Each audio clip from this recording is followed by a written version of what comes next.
오늘 말씀의 주제는 또 나를 믿어라, 이런 주제로 말씀 받겠습니다. 세상에서 예수님을 가장 잘 믿는 여러분들이 꼭 되시기를 주의 이름으로 축복합니다. 아멘. 잘 하셨죠? 그러면 이제 이런 질문을 반드시 드려야 됩니다. 예수님 잘 믿는 것이 뭐냐? 여러분, 예수님 잘 믿는 것이 뭐죠? 많은 불신자들은 이렇게 얘기합니다. 저 사람 참 믿음 좋다. 예수 참 잘 믿는다. 이렇게 말하는 기준이 열심히 새벽 예배 나가고, 비가 오거나 눈이 오거나 예배 절대 빠지지 않고, 열심히 돈 벌어서 교회 헌금 열심히 잘하고, 이런 모습 보고 뭐라고 얘기하죠? 예수 잘 믿는다. 이렇게 얘기합니다. 여러분은 어떤 생각이 드나요? 지금 목사님이 예수님 세상에서 가장 잘 믿는 사람 되라고 했는데 어떤 의미로 말했을까? 그런 생각이 안 드나요? 불신자들이 말한 것처럼 그런 생각 가지면 안 되는 겁니다. 그게 예수님 잘 믿는 게 아닙니다. 그거는 내 행위이고 내 노력이고 그렇습니다. 예수님 가장 잘 믿는다는 것은 요한복음 19장 30절의 말씀을 잘 누리는 사람이 예수님 잘 믿는 사람이 됩니다. 다시 말씀드립니다. 예수님이 십자가에서 우리를 위해서 대속제물로 죽으시면서 마지막에 하신 말씀이 뭡니까? 다 이루었다. 이렇게 말씀해 주셨어요. 그럼 예수님께서 육신을 이루셨나요? 그게 아니죠. 예수님께서 이루신 것은 인간에게 하나님이 주시는 구원을 다 이루었다는 겁니다. 구원을 다 이루었어요. 예수님이 다 이루신 그 구원을 내 것으로 잘 삼는 사람, 내 것으로 잘 만드는 사람, 그래서 당연하게 그것을 사용할 줄 알고 누리는 사람, 이런 사람이 예수님을 잘 믿는 사람이 되는 겁니다. 이런 예수 잘 믿는 여러분들이 꼭 되시기를 바랍니다. 예수님이 이루신 구원을 잘 찾아서 내 것으로 삼고 그것을 잘 누리는 사람이 꼭 되어져야 됩니다. 예수님께서 하나님을 믿으니 또 나를 믿어라, 이 말씀을 하셨거든요. 그 당시에 왜 이 말씀을 하셨는가를 먼저 좀 말씀드리면, 그 당시에 사람들은 하나님은 믿었어요. 바리새인들, 제사장, 서기관, 종교 지도자들이, 수많은 사람들이 하나님은 믿었어요. 그런데 예수님은 믿지 않았습니다. 이게 굉장히 중요한 부분입니다. 또 아브라함과 모세는 믿었어요. 그런데 아브라함과 모세가 믿었던 예수님은 이들이 안 믿었습니다. 이들이 믿은 건 뭐죠? 교회의 전통, 교회의 철학, 교회가 옛적부터 가지고 오는 어떤 교리의 사상, 이것을 믿었지 예수님을 믿지 않았다, 이 말입니다. 오늘날도 이런 사람 많아요. 예수님 안 믿어요. 그 장로 교회의 전통을 믿고, 침례 교회의 전통을 믿고, 그 교회의 전통을 믿어요. 그러면서 나는 예수님을 믿는다고 착각하는 사람이 너무나 많아요. 그런 사람들의 특징이 뭔지 압니까? 인생에 문제가 오면 그 문제 고스란히 다 안고 살아요. 염려, 근심, 걱정이 오면 그 고스란히 다 안고 살아요. 인생의 고통에서 헤어나오지를 못해요. 나를 억압하는 흑암에서 헤어나오지를 못해요. 예수 믿는 게 아니었죠. 형식은 예수 믿는 것 같은데 왜 교회에 열심히 다니니까? 왜요? 새벽 예배 나가니까? 왜요? 철학기도 나가니까? 왜요? 주일날 예배 안 빠지니까? 예수 믿는 것 같아요. 그런데 이 당시에 예수님이 말씀하실 때 아브라함 믿고 모세를 믿는 사람, 하나님을 믿고 예수님을 배척한 사람, 이 예배 다 했어요. 안식일 그렇게 지켰어요. 장로들의 유전 다 지켰어요. 그런데 예수님을 믿지 않았어요. 이런 사람들에게 너희가 하나님 믿냐? 하나님 믿잖아. 그러니까 나를 믿어라 이 말이에요. 하나님 믿냐? 또 나를 믿어라. 그런데 예수님을 믿지 않았잖아요. 유일한 예수 그리스도보다 도구로 쓰임받는 마리아를 더 가치 있게 중요하게 여기는 가톨릭. 이들에게 예수님이 말씀하시는 거예요. 하나님을 믿잖아. 그렇다면 또 나를 믿어라.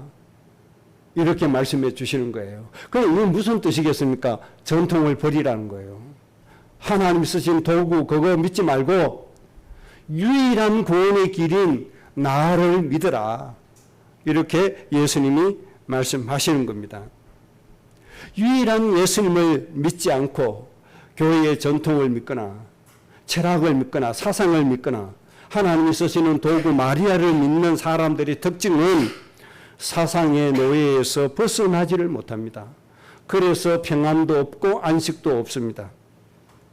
그리고 이들의 특징은 사람의 생명을 중요하게 여기는 것이 아니고 교리를 중요하게 여기고 전통을 중요하게 여기고 자기 자신들의 체면을 중요하게 여기는 겁니다. 또한 자기들의 자리를 중요하게 여깁니다. 이런 사람들은 진짜 예수님 믿는다고 할 수 없습니다. 개신교회 안에도 수십 년 된 교회가 많습니다. 수백 년 된 교회도 있습니다. 50년 된 교회도 있고 10년 된 교회도 있습니다.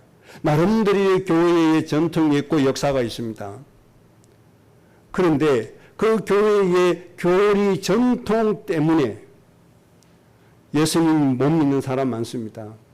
그런 사람 특징이 뭡니까? 그 교회의 전통을 앞세우는 사람, 생명 살리는 일보다도 사람의 생명보다도 교회의 전통을 더 주장하고 더 앞세우는 사람, 진실로 예수님 믿는다고 할 수 없습니다.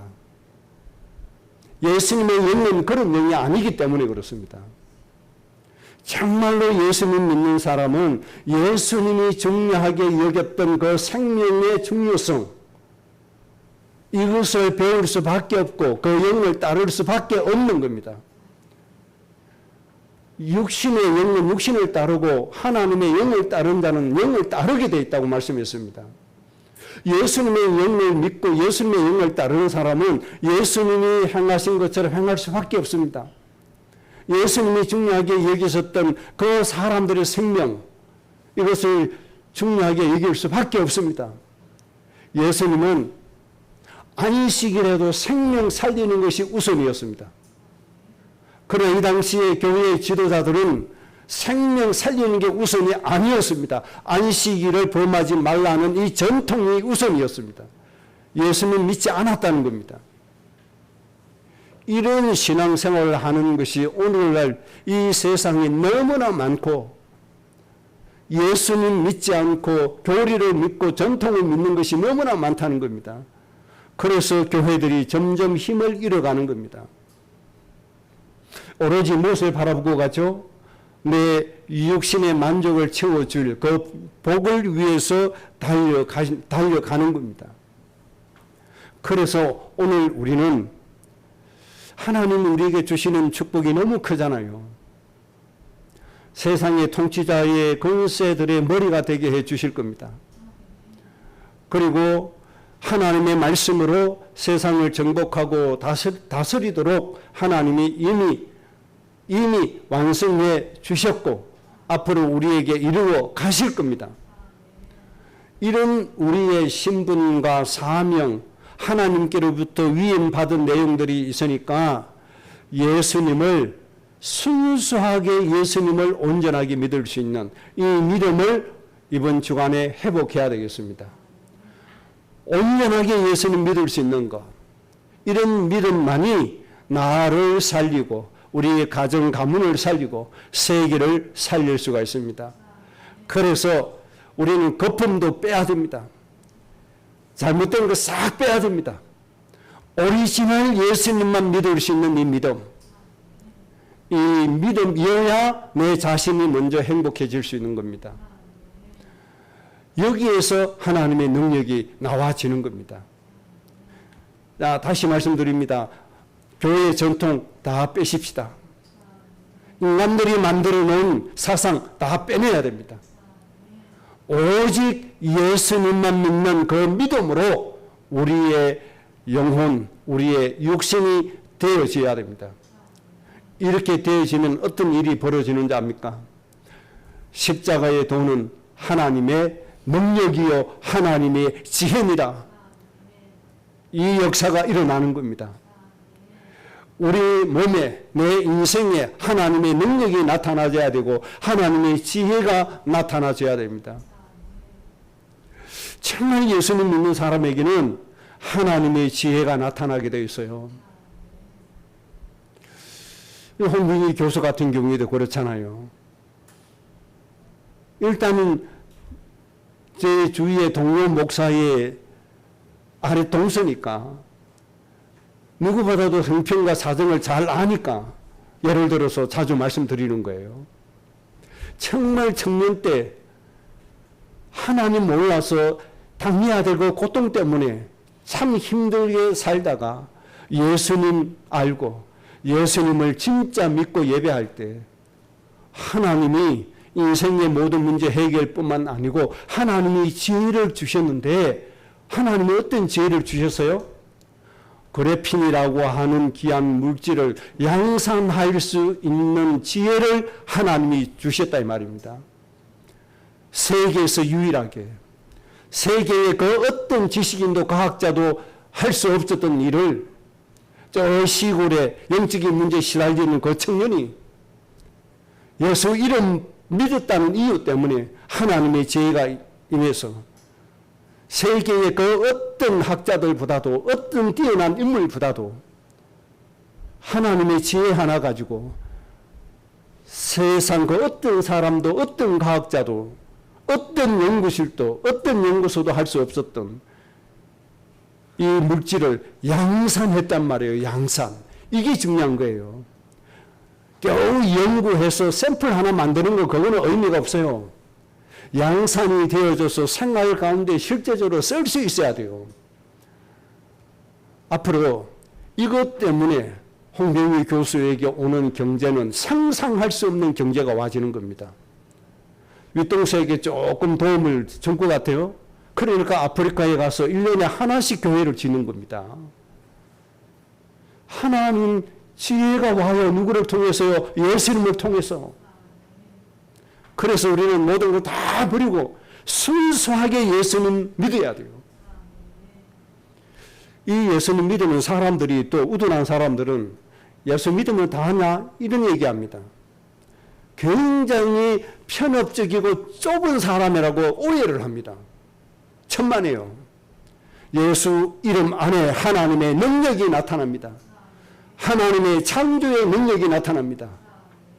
하나님의 지혜가 나타나게 되어 있습니다. 어찌 이게 좁은 지식이고 어찌 이게 좁은 이름이 되는 겁니까? 이 세상을 능가하고도 남음이 있는 이름이 바로 예수 그리스도의 이 이름이 되는 겁니다. 그래서 여러분 예수님이 다 이루신 거 세상에서 가장 많이 누리는 여러분들 꼭 되시기 바랍니다. 그래서 내 힘으로 내 지식으로 사는 것이 아니라 하나님의 지혜로 세상을 살아가는 사람, 우리 후대가 이런 사람이 되어져야 됩니다. 이제 앞으로 하나님이 우리 후대들에게 이런 지식과 지혜를 쏟아부어 주실 것인데 바로 예수님을 바로 믿을 때, 온 중심을 다해서 이 예수님 믿을 때 하나님이 이런 은혜 주신다는 사실을 꼭 기억을 하시기 바랍니다. 예수님이 이루신 모든 걸 내가 다 누려야 돼요. 자, 그러면 오늘 몇 가지 말씀 정리해 드리겠습니다. 첫째는 이 예수님의 본성에 대해서 간단하게 정리하고 가셔야 됩니다. 이 예수님의 본성은 요한복음 1장 1절에 태초에 말씀으로 계셨다. 이 말씀은 하나님과 함께 계셨다. 그러니까 누구에 관한 말씀이죠? 예수님에 대한 말씀이란 말입니다. 예수님이 태초에 말씀으로 계셨다는 거예요. 이 말씀이 하나님과 함께 계셨다. 이 말씀은 곧 하나님이시다. 이렇게 말씀해 주셨습니다. 그래서 요한복음 10장 30절에 예수님이 나와 아버지는 하나이니라 하신대. 이렇게 말씀했습니다. 말씀드렸죠. 유대인들이 예수님을 믿지 않았다고 했죠. 하나님을 믿어서나 예수님을 믿지 않았다고 말씀드렸습니다. 이 유대인들에게 예수님이 이렇게 말씀했어요. 나와 아버지는 하나다. 이렇게 하니까 요한복음 10장 31절에 유대인들이 다시 돌을 들어 치려 하거늘, 돌을 들어서 예수님을 쳐 죽이려고 한다 이 말이에요. 누가요? 하나님을 믿는다는 유대인들이. 그러니까 예수님을 안 믿는 거예요. 예수님을 인정하지 않아요. 그런데 이 예수님은 하나님 자체이시다. 이것을 꼭 아셔야 돼요. 그런데 사람들이 내 지식의 한계를 가지고 하나님을 분석하려고 하니까 이해가 안 되시는 거예요. 그런데 하나님께서 우리 인간을 구원하시기 위해서 세 가지 모습으로 역사하시거든요. 성부 하나님, 성자 하나님, 성령 하나님. 이렇게 인간이 이해하기 쉽도록 용어를 그렇게 만들어서 이해를 하기 쉽게 하자고 이렇게 용어를 만들어서 약속을 한 겁니다. 성부 하나님은 인간을 사랑하시고 인간을 구원하시려고 계획을 세우신 분. 성자 예수님은 이름 예수라고 했는데 대속제물 되기 위해서 사람의 모습으로 오신 분. 그런데 왜 성자라고 하죠? 하나님이 우리를 그렇게 사랑하신다는 걸 이해시키기 위해서 독생자 예수를 아끼지 않고 주셨다. 하나님의 사랑을 이해시키기 위해서 독생자라는 단어를 쓰신 겁니다. 하나밖에 없는 아들을 우리를 위해서 목숨까지 버리도록 하셨다. 뭘 강조하는 게 목적이에요? 아들을 강조한 게 아니고 사랑을 강조하시단 말이에요. 사랑. 인간을 사랑하시는 하나님의 그 사랑을 강조하시는데 최고의 사랑이 뭡니까? 아들을 희생하신 거라 말이에요. 그러니까 중요한 건 우리를 사랑하시는데 최고의 가치 있는 것을 버릴 정도로 우리를 사랑했다. 그래서 성자 예수란 말입니다. 그 하나님이 세 분 하나님이 있다 그 말이 아니에요. 아버지 하나님 따로 있고 아들 하나님 따로 있고 성령 하나님 따로 있다 그 말이 아니고 우리를 이해시키기 위해서 가장 가치 있는 자신의 생명을 내놓았다. 그걸 설명하기 위해서 이 단어를 인용하는 것밖에 없단 말이에요. 하나님은 한 분 하나님이시다. 한 분 하나님이신데 우리를 구원하시기 위해서 역할을 이렇게 해 주셨다 그 말이죠. 그래서 성령 하나님이신데 하나님의 영이신데 하나님의 영이 우리 몸 안에 들어오셨다. 하나님의 영으로 우리에게 도움을 주시고 우리에게 역사하신다는 거예요. 그러니까 다시 말씀드리면 성령도 한 분 하나님, 예수님도 한 분 하나님, 모든 구원을 계획하시고 이루어 가시는 성부 하나님이라고 하는 그 하나님도 한 분 하나님. 그러니까 이 하나님은 한 분 하나님이시란 말이에요. 한 분 하나님. 그러니까 우리 부모님이 때로는 양식을 제공해 주시는 이런 역할도 하잖아요. 때로는 진학을 상담해 주고 진학을 지도해 주는 이런 상담의 역할도 부모가 하잖아요. 여러 가지 역할을 한단 말이에요. 그런데 부모님은 한 분 부모님이란 말이에요. 여러 부모님이 아니고. 그래서 이 하나님은 한 분 하나님이시다. 그런데 유대인들이 이 사실을 믿지 않았단 말이에요. 그래서 예수님은 인정하지 못한 거예요. 그러면 이 유대인들이 언제 예수님을 믿게 되느냐? 요한계시록에 의하면 예수님이 재림 오시고 천년 왕국을 하나님이 예수와 함께 먼저 구원받은 우리로 하여금 천년 왕국을 이루고 다스리게 하시거든요. 그 후에 7년 동안 상상할 수 없는 고난의 때가 이 지구에 임한다고 말씀했습니다. 이 엄청 상상도 할 수 없는 고난의 때가 지나고 나서야 유대인들이 그때 우리가 핍박하고 거부했던 그 나사렛 예수가 구세주가 맞구나라고 깨닫게 된다고 말씀했습니다. 아직은 깨달을 때가 아니라고 말씀했어요. 큰 환난 이후에 깨닫게 된다고 말씀했습니다. 그런데 우리는 큰 환난 당하기 전에 예수님을 구세주로 영접하고 하나님의 자녀가 되었으니까 얼마나 큰 축복입니까? 이렇게 예수님의 본성은 하나님 자체시다. 이걸 꼭 깨달으셔야 돼요. 이해가 되셨죠? 하나님 아버지 따로 있고 예수님 따로 있고 그게 아닙니다. 하나님 본체 자체이시다. 꼭 그렇게 이해하시기 바랍니다. 자, 그 다음에 두 번째, 요한복음 14장 1절 3절 중요한 메시지 몇 가지 먼저 말씀드립니다. 첫째는 너희는 마음에 근심하지 말라. 너희는 마음에 근심하지 말라. 이렇게 말씀했습니다. 세상에서 가장 인간을 힘들게 하는 병이 바로 마음에 드는 염려, 근심, 걱정입니다. 세상에서 가장 흔한 병이면서 사람을 가장 힘들게 하는 병이 바로 근심, 걱정, 염려, 이 병입니다. 그리고 악한 마귀 사탄이 가장 사람을 멸망시키기 좋아하는 부분이 바로 이 부분입니다. 마귀가 가장 탐파할 수 있는 부분이 근심, 걱정, 염려입니다. 그 인간에게 백해무익한 것이 근심이요, 염려요, 걱정입니다. 백해무익은 뭐란 어떤 뜻이죠? 좋은 것이 이익되는 것이 하나도 없다 그 말이에요. 이 세상에는 어떤 부분에 좋은 것도 있고 나쁜 것도 있잖아요. 하나님이 창조하신 식물도 좋은 게 있고 나쁜 게 있고 그래요. 그런데 나쁜 것만 있는 게 뭔지 압니까? 인간의 영적인 부분에 나쁜 것만 있는 것이 염려고 근심이고 걱정입니다. 그래서 예수님이 뭐라고 말씀하시죠? 내 염려를 주께 맡겨버리라. 모든 염려, 근심, 걱정거리는 주님께 맡겨버리라. 이것이 사람을 병들게 하는 겁니다.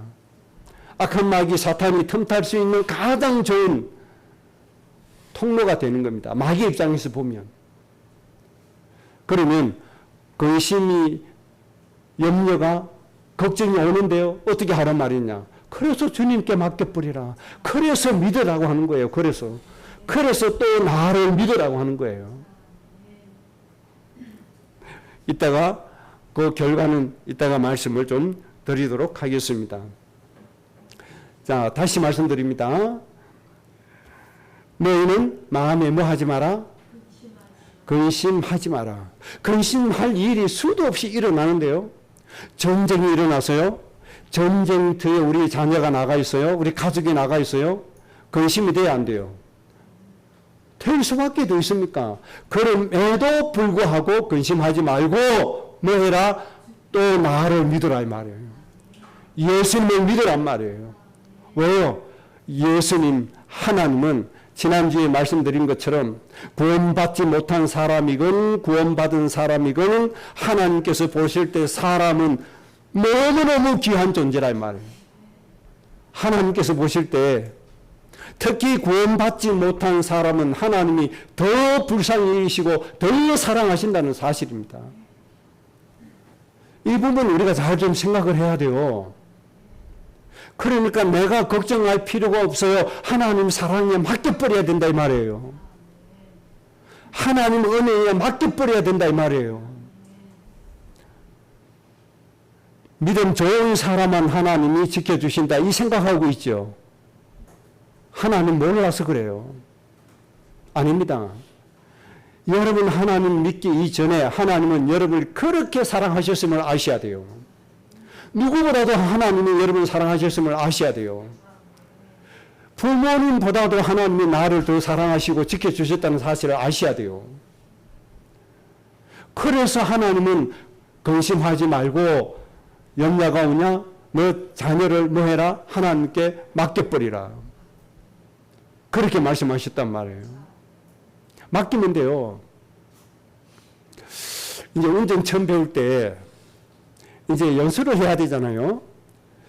보통 이제 먼저 운전한 사람들이 이제 운전을 이제 가르쳐 준단 말이에요. 그럼 그런 말이 있죠. 가족에게 절대 운전 배우지 마라. 그래요, 안 그래요? 그러거든요. 가족에게 운전 배우면 절대 안 된다. 왜 그렇습니까? 처음이니까 조작이 서툴잖아요. 주의 보는 것도 안 되잖아요. 그런데 이미 운전한 사람은 이게 얼마나 위험한 것인가를 알아요. 그래서 위험하니까 조금만 실수해도 큰 사고 나고 다치니까 그래서 바짝 긴장해서 아주 세게 뭐라 하는 거예요. 그래야 그게 상처가 되잖아요. 그래가 가족에게는 절대 배우지 마라. 그래 남에게는 배워도 괜찮단 말이냐? 남은 체면이 있어서 함부로 못하니까. 뭐라고 해도 100%도 안 못하잖아요. 꾹 참으면서 겨우야 하잖아요. 그래서 가족에게는 절대 운전 배우지 마라 합니다. 그런데 우리 두 자녀는 아버지한테 배웠습니다. 왕양이가 먼저 했거든요. 처음에 시동 걸어가지고 네가 해라. 어디를 갔는가 하니까 저기 그 칠보산 휴양림 있습니다. 칠보산 휴양림. 그 고갯길이 가파르더군요. 커브도 많고. 거기를 갔어요. 꽤 먼 거리잖아요. 네 마음대로 해봐라. 아무 말도 안 했습니다. 여기서 내려갈 때부터 걱정되거든요. 여기 꽤 위험한 곳입니다. 이게 좌우로 안 살피면 언제 부딪힐지 모릅니다. 그래, 네 하고 싶은 대로 해봐라. 말 한마디도 안 했습니다. 왜 안 할게요? 가기 전에 제 속으로 기도한 거예요. 하나님이 함께 해 주옵소서. 하나님이 깨우쳐 주옵소서. 하나님께 맡긴 게 전부 다예요. 그러면서 한 가지 고쳐줬어요. 터널 가는데 어둡잖아요. 겁나니까 속도를 죽이더라고요. 요거는 가르쳐 줬어요. 절대 속도 죽이지 말고 오던 속도 그대로 지나가라. 만약에 차가 뒤에서 오면 갑자기 속도 줄이면 뒷차가 딴짓 하다 보면 추돌이 된다. 뒷차가 올 때 네가 가는 속도를 감안해서 오고 있다. 그러니까 속도 죽이지 말고 규정 속도 지켜서 그대로 가라. 요 한마디만 했어요. 그러더니 지 누나 이제 운전할 때 돼가지고 뭐라 그런 거 하니까 누나 아무 소리 하지 말고 아빠가 가르쳐 준 대로 그대로 배워. 이렇게 지 누나한테 얘기했다고 해요. 왜 걱정 안 됩니까? 처음 운전하는 건데 처음 차를 끌고 가는데 하나님이 함께 하실 것을 믿었어요. 하나님이 함께 하시기 때문에 알 줄로 믿은 거예요. 그러니까 염려하지 말란 말이에요. 근심하지 마라. 하나님께 맡겨라. 여러분, 하나님이 우리를 더 사랑하시고 우리의 형편을 더 잘 아신다는 사실, 그리고 우리가 도와주려고 하기 이전에 하나님이 먼저 가신다는 사실, 이 사실을 꼭 믿으시기 바랍니다. 그래서 예수님이 또 나를 믿어라. 그리고 근심하지 마라. 이렇게 말씀해 주신 것입니다. 하나님 함께 해 주십니다. 아무런 걱정하지 말고 하나님께 맡겨 놓으시기 바랍니다. 그 다음 두 번째 예수님 하신 말씀이 내 아버지 집에 거할 곳이 많도다. 내 아버지 집에 거할 곳이 많다. 모든 민족의 영혼, 이 땅에 존재하는 과거, 현재, 미래까지 모든 영혼이 거하고도 남는 곳이 천국입니다. 이 땅에 존재하는 얼마나 많든지 상관없어요. 천국에는 모든 사람이 다 갈 수 있는 처소가 있어요. 그러니까 걱정하지 마라. 내 아버지 집에 거할 곳이 많다. 그러니 뭐해라? 한 영혼도 잃어버리지 말고 전부를 구원시키라는 겁니다. 모든 영혼이 하나님 집에 천국에 들어올 수 있도록 해라. 그렇게 말씀했습니다. 그리고 세 번째, 너희를 위하여 거처를 예비하러 가노라. 너희를 위하여 거처를 예비하러 간다. 예수님이 말씀해 주셨습니다. 그러니까 너희를 위하여 거처를 예비한다. 이것은 우리의 본향입니다. 본향. 우리가 가야 할 본향. 지금 우리가 이 땅에서는 나그네의 인생을 가고 있는 겁니다. 나그네의 인생이다. 이 땅은 본향이 아닙니다. 우리의 본향은 예수님이 마련하신 저 영원한 처소. 거기서 우리는 하나님과 함께 영원히 살게 될 것입니다. 나그네 인생을 사는데 나그네보다도 더 짧은 것이 인생이다. 하찮은 것이 인생이다. 이것을 설명하기 위해서 뭐라고 말씀하시는 거 아니까 너희는 잠깐 있다가 없어지는 뭐다? 안개다. 이렇게 말씀하시는 것도 있단 말이에요. 이 말은 무슨 뜻이죠? 영원한 처소를 예비해라. 그래서 바울은 뭐라고 얘기하죠? 상 주시는 이심을 알아야 된다. 그래서 우리는 저 천국에서 받을 상을 위해서 달려간다. 이렇게 말씀했고 예수님께서도 친히 너희의 모든 부활을 땅에 묻지 말고 천국에 쌓아라. 이렇게 말씀했습니다. 그래서 우리는 전도자를 많이 도와야 될 이유가 뭔지 압니까? 전도자에게 냉수 한 그릇 대접해도 이것이 주님께 대접하는 것이 되므로 천국의 상급이 되어지는 겁니다. 그래서 우리가 헌금하는 겁니다. 이 헌금이 내가 어디에 쌓는 거죠? 천국에 내 상급으로 쌓는 거예요.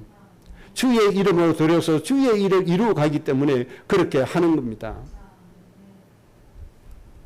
그 다음 네 번째 주님이 하신 말씀, 다시 와서 너희를 내게로 영접하여 나 있는 곳에 너희도 있게 하리라. 다시 온다는 겁니다. 이것을 보고 재림이라고 얘기합니다. 예수님이 다시 와서 너희를 내게로 영접하여 나 있는 곳에 너희도 있게 하리라. 그렇게 말씀하셨는데 이 말씀이 무슨 뜻인가 하니까 요한계시록 20장 6절의 그 말씀과 같은 뜻입니다. 이 첫째 부활에 참여하는 자들은 복이 있고 거룩하도다. 그들이 하나님과 그리스도의 제사장이 되어 1000년 동안 그리스도와 더불어 왕노로 타리라. 앞으로 우리가 이렇게 되는 거예요. 그러니까 첫째 부활에 참여하는 자, 그러니까 우리가 육신의 삶이 다 돼서 육신은 흙으로 돌아가고 우리 영은 하나님 품으로 가잖아요. 예수님 오실 때 우리의 육신이 신령한 몸으로 부활되어지는 거예요. 우리가 신령한 몸으로 변화되거나 부활되어져서 예수님과 함께 1000년 동안 뭐 한다고요? 왕의 역할을 감당한단 말입니다. 여기에 앞으로 우리가 다 참여하게 됩니다. 우리 주무동 집사님 먼저 가셨잖아요. 예수님 재림 오실 때 신령한 몸으로 변화돼요. 한일석 군사님이 예수님 재림 오실 때까지 지금 현재 살아 계셨다. 그러면 한일석 군사님은 어떻게 되죠? 신령한 몸으로 변화가 되어져요. 그래서 예수님과 함께 뭐해요? 함께 1000년 동안 왕노로 타게 된다. 그 말입니다. 앞으로 우리가 이 축복을 누리게 될 겁니다. 그때 그 영광이 어마어마하게 크게 나타나게 될 겁니다. 여러분들 한번 기대하시기 바랍니다. 예수님과 함께 1000년 동안 멋진 왕노릇 한번 하시다가 주님의 품에 안기게 될 겁니다. 지금 예수님이 이 말씀을 우리에게 주시는 겁니다. 자, 그 다음에 그게 세 번째요. 예수님만이 하나님을 만나고 누릴 수 있는 유일한 길임을 우리가 다시 정리를 하고, 그래서 우리는 예수님을 온전하게 믿어야 되는 이유가 여기에 있는 겁니다. 요한복음 14장 6절에 내가 곧 길이요 진리요 생명이니 나로 말미암지 않고는 아버지께로 올 자가 없느니라. 그렇게 말씀했고, 사도행전 4장 12절에 다른 이로서는 구원을 받을 수 없나니 천하 사람 중에 구원을 받을 만한 다른 이름을 우리에게 주신 일이 없음이라 하셨더라.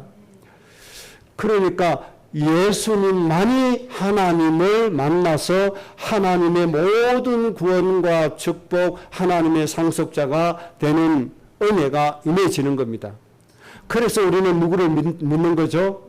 대속제물로 오신 예수란 이름을 가지고 오신 하나님, 그분을 우리가 믿는 겁니다. 그래서 우리가 무엇이든지 누구 이름으로 하죠? 예수 이름으로 하는 겁니다. 왜 우리가 기도할 때 예수 이름으로 하죠? 유일한 길이기 때문에 예수님 이름으로 하는 겁니다. 이 예수님 이름이 여러분의 생각과 사상 속에 유일한 이름으로 남아지시기 바랍니다. 내 마음과 생각 속에 온통 예수 이름만 남아있으면 그 사람은 온 천하를 살리고도 남을 믿는 사람이 되는 겁니다. 정말 이 땅에 그 누구도 따라올 수 없는 축복을 누릴 수 있는 사람이 됩니다. 조그만 예수님 이름 불러도 세상에 그 뛰어난 사람도 못하는 응답을 우리가 찾아내는 겁니다. 우리나라가 6.25 전쟁 이후에 한 70년 정도 됐잖아요. 세상에서 가장 가난한 나라였습니다. 이런 나라가 지금 얼마나 부유한 나라가 됐습니까? 왠지 알아요? 하나님이 응답을 주셨는데 바로 하나님이 지혜라고 응답을 주셨어요. 그래서 세계 1등 기술을 가지고 있는 부분이 굉장히 지금 많아지고 있습니다. 세계 1등 되는 부분이 굉장히 많아지고 있어요. 이것이 대한민국을 오늘 경제적으로 이렇게 일으켜 세우는 겁니다. 앞으로도 하나님 그렇게 주실 겁니다. 앞으로 우리 후대들이 생각하고 연구하고 개발하는 것이 무조건 세계 1등 될 겁니다. 하나님 그렇게 만들어 주시는 거예요. 왜요? 예수님은 하나님의 지혜요, 하나님의 능력이기 때문에. 그래서 이 예수님 꼭 우리가 누려야 됩니다. 자, 그러면 예수님 믿는 결과는 이 땅에서 살 때 이사야 53장 4절 5절입니다. 인간의 영적인 문제, 육신의 문제, 환경의 문제, 모든 문제 예수님이 싹 다 가져갔습니다. 그래서 우리는 이 인간의 문제에서 해방되어지는 것이고 자유를 누리는 것입니다. 예수님 믿는다는 것은 이사야 53장 4절 5절 말씀 실제적으로 누리는 것이 예수님 믿는다는 겁니다. 여러분이 정말 예수님 믿으시기 바랍니다. 그리고 이 축복을 정말 누리시기 바랍니다. 그리고 마태복음 1장 28절 말씀처럼 참 쉼을 얻게 될 것이다. 참 안식을 누리게 된다고 말씀해 주셨습니다. 육신의 장막을 벗는 날은 당연히 주님이 예배한 저소에 가는 건 너무나 당연하고, 자, 이제 가장 중요한 것은 바로 고린도전서 1장 18절입니다. 예수님의 십자가의 도는 하나님의 능력이요 하나님의 지혜니라. 이것이 우리가 앞으로 누려야 될 예수 그리스도의 축복의 본론이고 예수님이 이루신 축복의 본론입니다. 그래서 이제 우리는 예수님 정말 믿어서 내 생각과 마음속에 예수님이 충만해져서 하나님의 능력으로 모든 일을 해야 돼요. 하나님의 지혜로 모든 것 해야 돼요.